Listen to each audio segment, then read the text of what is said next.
श्री गर्ग संहिता श्री कृष्ण कथामृत हिंदी अनुवाद। दूसरा अध्याय। नारद जी की प्रेरणा से गर्ग द्वारा संहिता की रचना। संतान के लिए दुखी राजा प्रतिबाहु के पास महर्षि सांडिल का आगमन।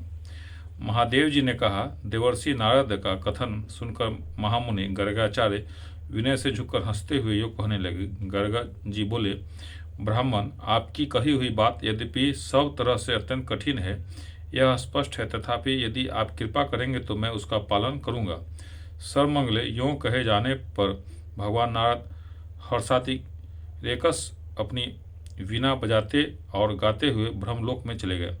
तदंतर गर्गाचल पर जाकर कवि श्रेष्ठ गर्ग ने इस महान अद्भुत शास्त्र की रचना की।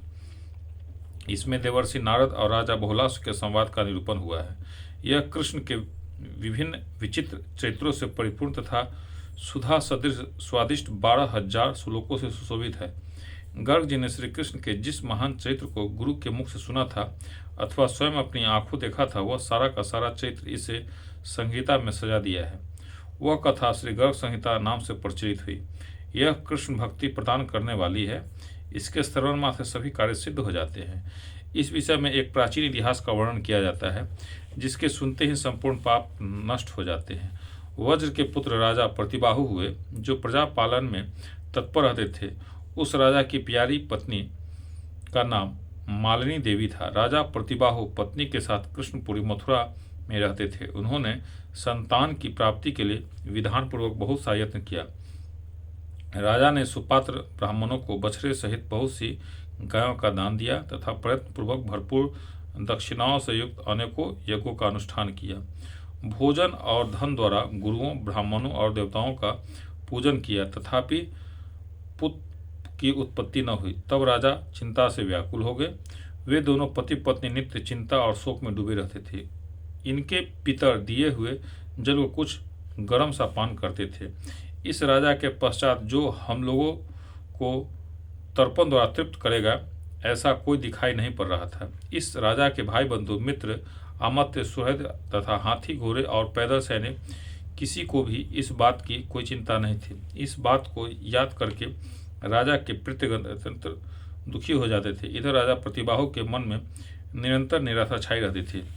वे सोचते रहते थे कि पुत्रहीन मनुष्य का जन्म निष्फल है। जिसके पुत्र नहीं है उसका घर सूना सा लगता है और मन सदा दुखाभिभूत रहता है। पुत्र के बिना मनुष्य, देवता, मनुष्य और पितरों के ऋण से उऋण नहीं हो सकता है।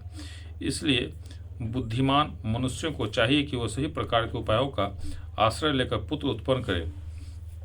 उसी की भूतल पर कीर्ति होती है और परलोकों में उसे शुभ गति प्राप्त होती है। जिन पुण्यशाली पुरुषों के घर में पुत्र का जन्म होता है, उनके भवन में आयु, आरोग्य और संपत्ति सदा बनी रहती है। राजा अपने मन में यूं लगातार सोचा करते थे, जिससे उन्हें शांति नहीं मिलती थी। अपने सिर को, बालकों को श्वेत हुआ देखकर वे रात दिन शोक निमग्न रहते थे। एक समय मुनीश्वर सांडिल्य स्वेच्छापूर्वक विचरते हुए प्रतिबाहु से मिलने के लिए उनकी राजधानी मथुरापुरी में आए। उन्हें देखकर राजा सहसा अपने सिंहासन से उठ पड़े और उन्हें आसन आदि देकर सम्मानित किया।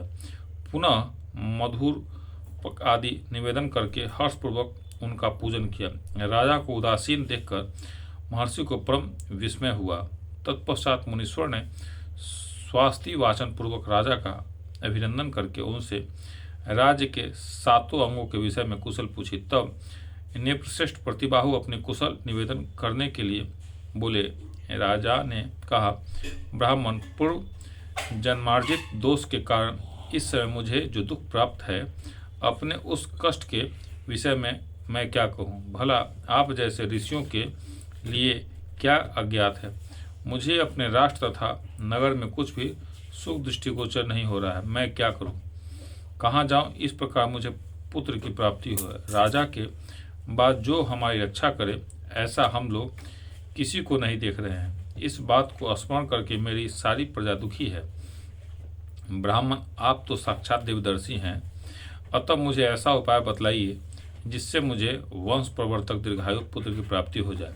महादेव जी बोले, देवी, उस दुखी राजा के इस वचन को सुनकर मुनिवर सांडिल्य राजा के दुख को शांत करते हुए से बोले। इस प्रकार श्री सम्मोहन तंत्र में पार्वती शंकर संवाद में गर्ग संहिता के महात्म्य विषय का दूसरा अध्याय पूर्ण हुआ। बोल दे कृष्ण भगवान की जय, राधा रानी की जय।